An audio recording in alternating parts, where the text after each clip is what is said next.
Hi, I'm Jenny with the Iredell County Board of Elections. And I'd like to talk to you about North Carolina's new photo ID requirement when voting.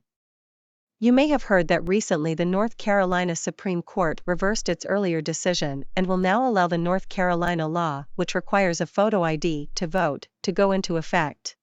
This means that voters will be asked to show photo ID when voting in North Carolina, starting with the 2023 municipal elections. Those elections occur in October and November, depending on the town or city. Most voters will simply show their North Carolina driver's license or ID card. But other types of photo ID will also be accepted. These include military IDs, tribal membership cards, and passports. You can see the list of acceptable IDs at the North Carolina Board of Elections website. Finally, voters without any of the previous IDs can get a no-fee ID card from the North Carolina DMV.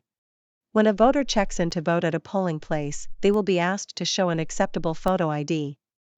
Election workers check to see if the picture on the ID reasonably resembles the voter.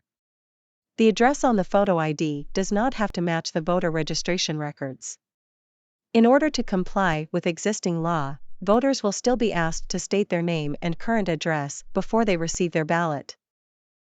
If the voter does not show an acceptable ID, the voter may vote with an ID exception form and a provisional ballot, or vote with a provisional ballot and return to their County Board of Elections office with their photo ID by the day before county canvass.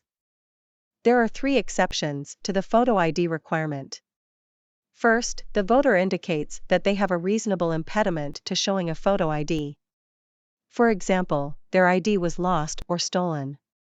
Or, the voter has a religious objection to being photographed. And finally, the voter was a victim of a natural disaster within 100 days of Election Day. Voters who vote by mail will be asked to include a photocopy of an acceptable ID and place it in the area indicated when they return their ballot. If they are unable to include a photocopy of their ID, they may complete an ID exception form with the absentee ballot return envelope. Photo ID is not required for military or overseas voters who vote using special absentee voting procedures that federal law makes available for such voters. I hope you've enjoyed this brief presentation about North Carolina's photo ID requirements when voting. If you have any questions about this or other election-related topics, please feel free to contact our office or check our website for more information. We're here to help. And we look forward to seeing you at the polls.